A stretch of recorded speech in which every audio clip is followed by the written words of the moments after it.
Hayırdır Nurhan'ım ya? Telefon istemişsin. Birini mi arayacaksın? Sen yaptın. Her şeyi hatırlıyorum. Senin yüzünden oldu. Mahvedeceğim seni. O adamı sen öldürttün biliyorum. Merdivenlerden düşmeme de sen sebep oldun. Polise teker teker anlatacağım her şeyi. Ver telefonu. Ver, arayacağım polise, her şeyi anlatacağım. Nurhancığım, bakıyorum hafızan yerine gelmiş. Çok güzel. Al tabii, ara. Ver. Ara, anlat, polise anlat. Mahvedeceğim seni. Halenin yaşamasını istiyorsan anlatmazsın. Önlem alamayacağımı hissettim ben. Ha? Eğer beni polise ihbar etmeye kalkarsam... bunun cezasını kızından keserim. Hale ölür.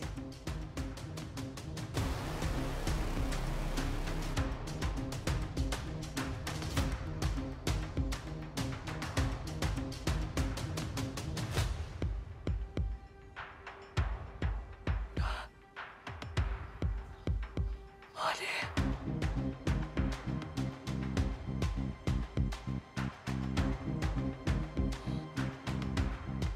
Adamım gece gündüz demeden takip ediyor Hale'yi. Tek bir hatan bitirir işi. Akıllı ol. Allah belanı versin Tahsin. Sana bir tavsiyede bulunayım ben. Bu hatırladıklarını unutuversen diyorum benim güzel karıcığım. Ha? Bak hepimiz için çok daha sağlıklı olacak bu.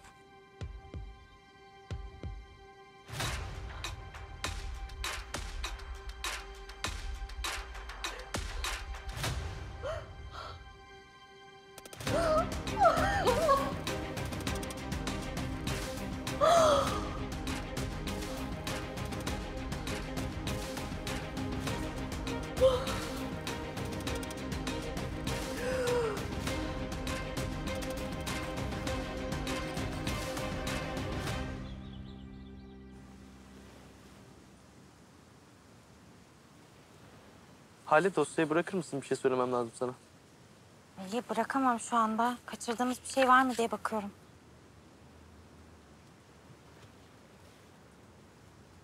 Önemli galiba.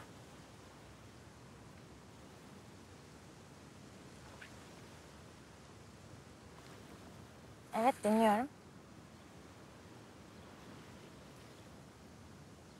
Canını sıkmak istemiyordum ama... bunu da söylemezsem olmaz.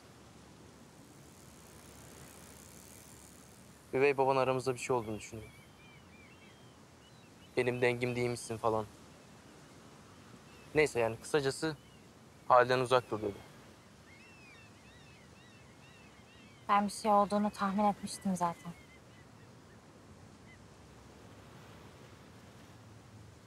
Ya ona neymiş bizim aramızdaki ilişkiden ya? İlişki derken? Ege, onu kastetmediğimi biliyorsun. Ya bir de beni koruyormuş gibi böyle poz kesmiyor mu? Delirtecek bu adam beni ya. Üvey babana olan sevgin gözümden kaçmadı. Ne var aranızda? Ne demek şimdi bu? Çok açık sorduğumu düşünüyorum. Tahsin Tayman'a neden bu kadar öfkelisin? Ne yaptı sana?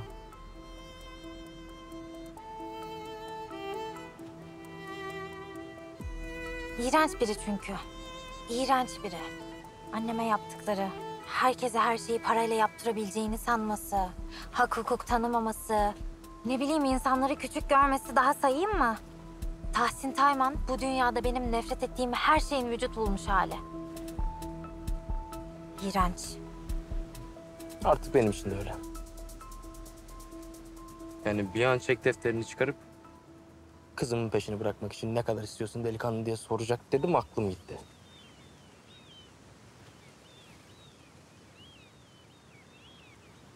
Ne kadar isterdin peki? Ne?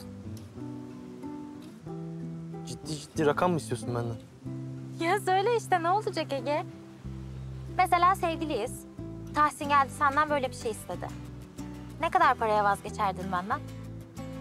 Saçmalama hala. Böyle bir şeyin hesabı olmaz.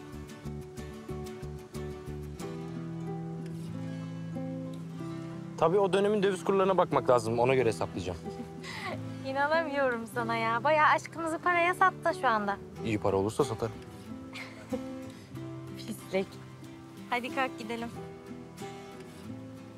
Sen ne kadara satardın beni? Ben hiç öyle alıcı gözle bakmadım ki. Bir bak. Bakayım.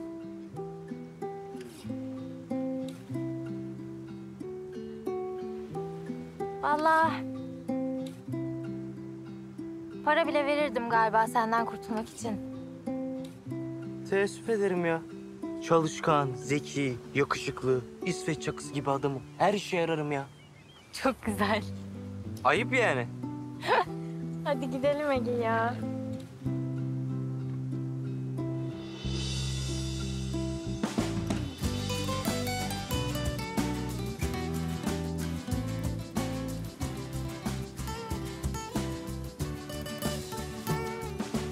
Hadi gidelim.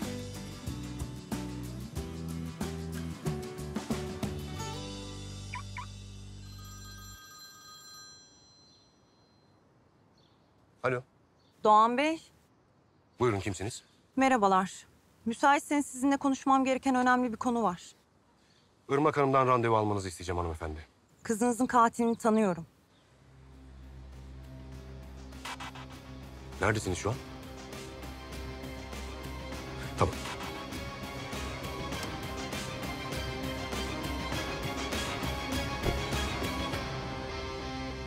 Al ablacığım sana yorgunluk kahvesi yaptım.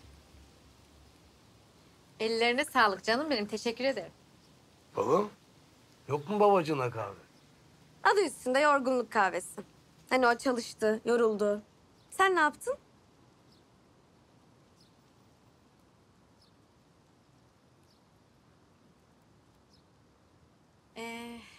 Bir şey söyleyeceğim. Siz kavga mı ettiniz? Aranızda bir gerginlik var gibi ama. Yok kavga mavga ya.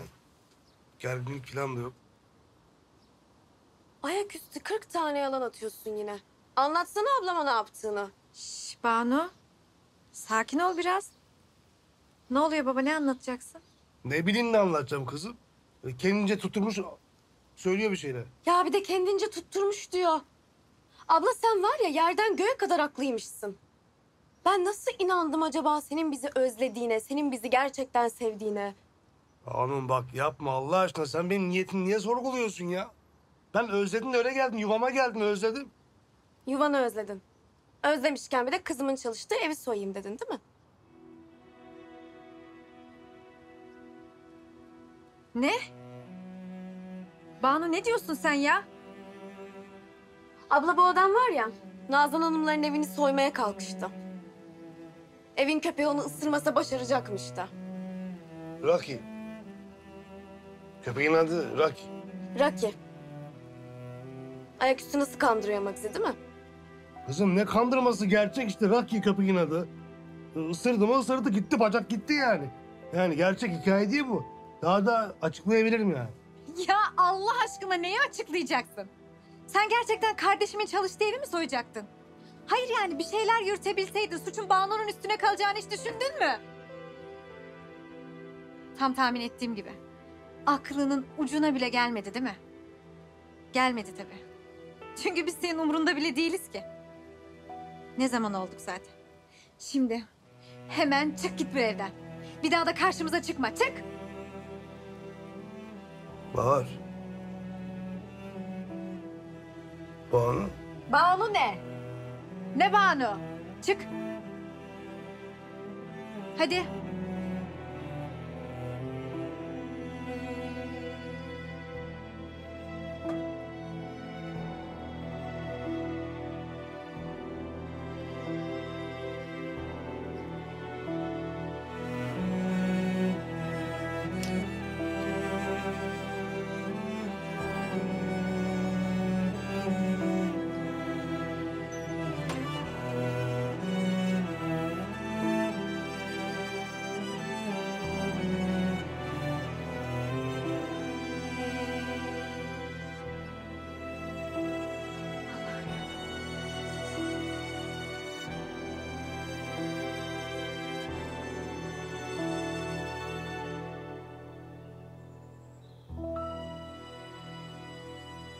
Bunu önce sizin dinlemenizi istedim. Sonra gerekeni yaparsınız.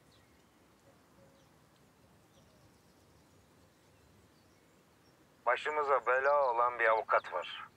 Doğan Yener. Davadan çekilmesi lazım. İnatçı, öyle sözle, lafla ikna olacak biri değil gibi. Hallederiz.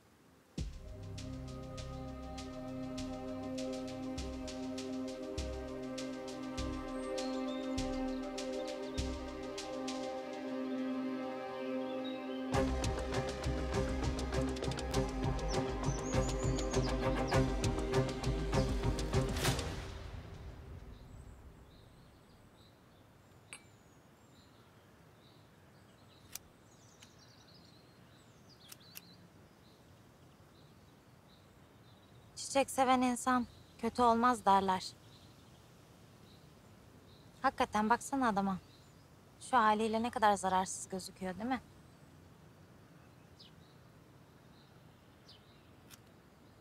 Bir bırakamadın şu adam anne. Onun da zamanı gelecek. Sen hiç merak etme kızım. Anne?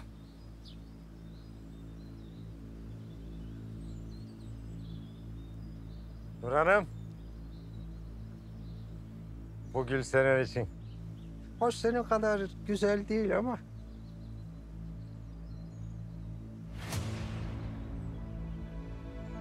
Ya ne oluyor size böyle ana kız bir haller? Hayırdır ya?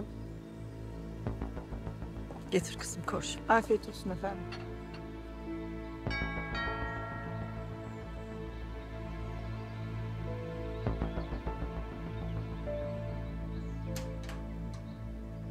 Tahsin Tayman evde mi?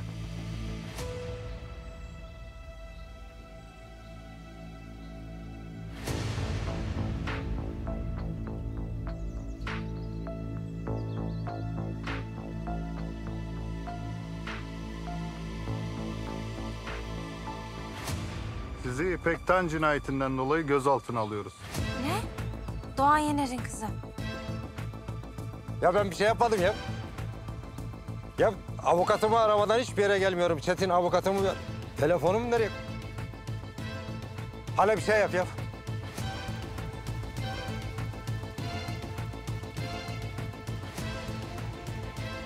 Ben senin avukatın değilim ki.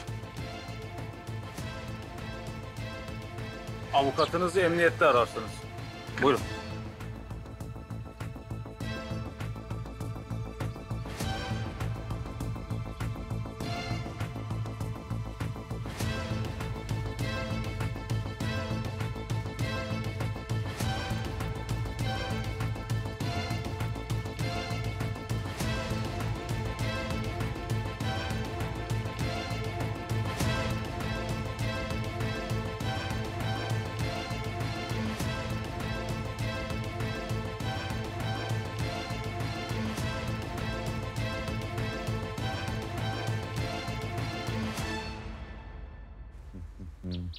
Ha, taksiyi ne yaptın? Taksiyi mi? Ha. Ya adam memleketten gelmiş. Ben de vermek zorunda kaldım mecbur. Başka iş yok mu? Yani yok ama bulacağım. Yani belki Alaçatı'ya falan giderim. O ne alaka? Oğlum can kurtaran kafası falan işte. Hem tatil matil yaparım ya. İyi. Çok iyi oğlum.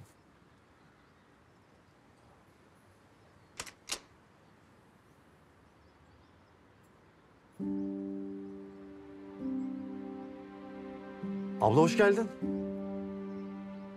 Nerede o Dilara? Onu var ya ben yer parçalarım onu şimdi ısırırım ben onu.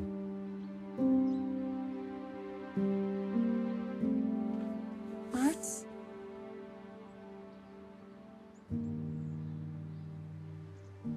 Abla.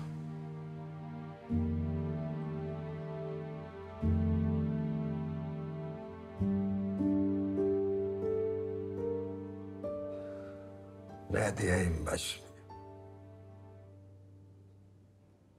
Demek buraya kadarmış yani. Bak Doğan, ben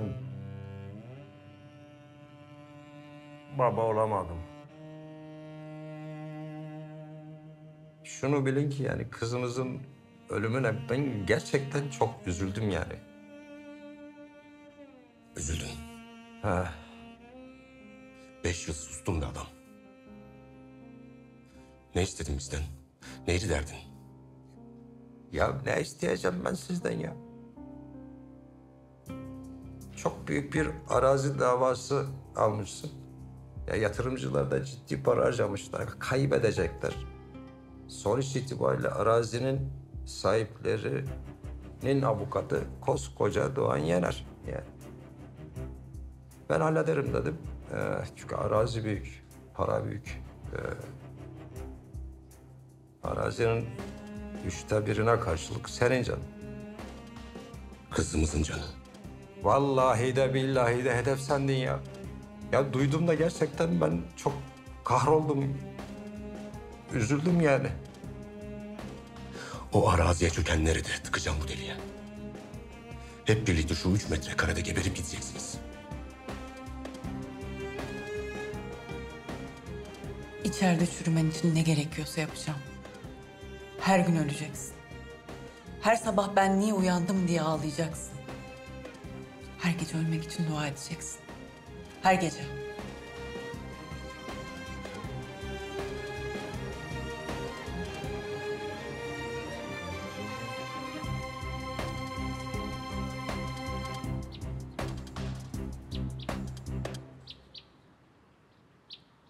Kızımın yanında ölmek istemedim Mert. Bu ne demek oluyor? Ben Dilara doğduktan sonra hastalandım.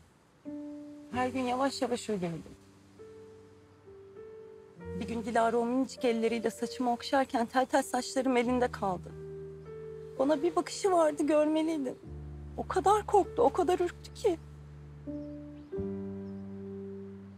Ona bunu yaşatamazdım, gitmek zorunda kaldım. Ya bize niye söylemedin? Söyleyemedim. Babamın ölümünden sonra yaşadıklarımızı biliyorsun. Hiçbirinizi üzmek istemedim.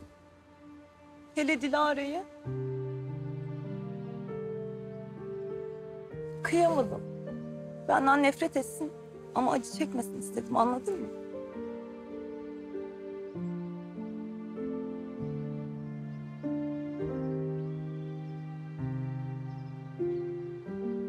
Şimdi nasılsın? İyiyim.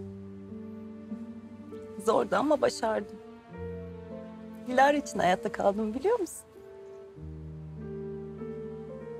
Abla. Mert. Ablam. Canım.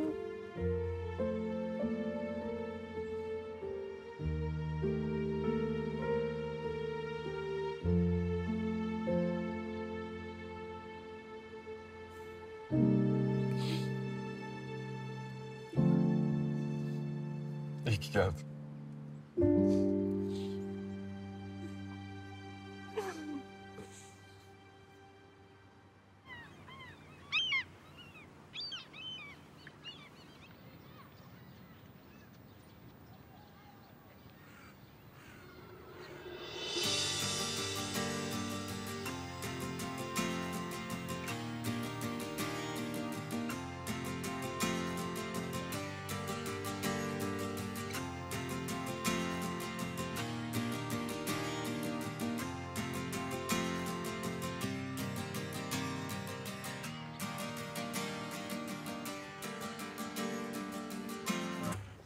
Hay yüreğine sağlık senin be.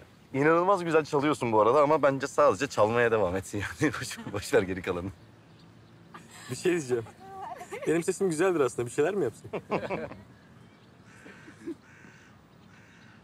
Çok güzel bir gün değil mi ya bugün? Kurtulduk ya o adamdan ondandır. Neymiş o ya? Lan Tahsin Tayman'ı gören de var ya adam sanar ha. Ne alaka, sen gördün mü? Daha görmedim hiç. He.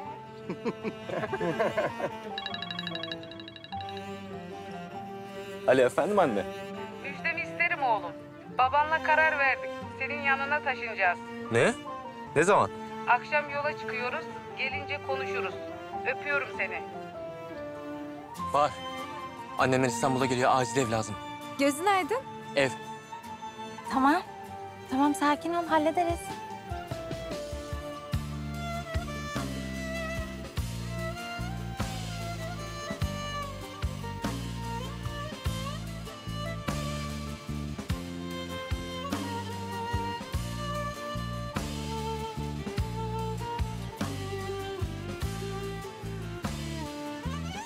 Bunlar alev alev yanıyor vallahi. Alev alev.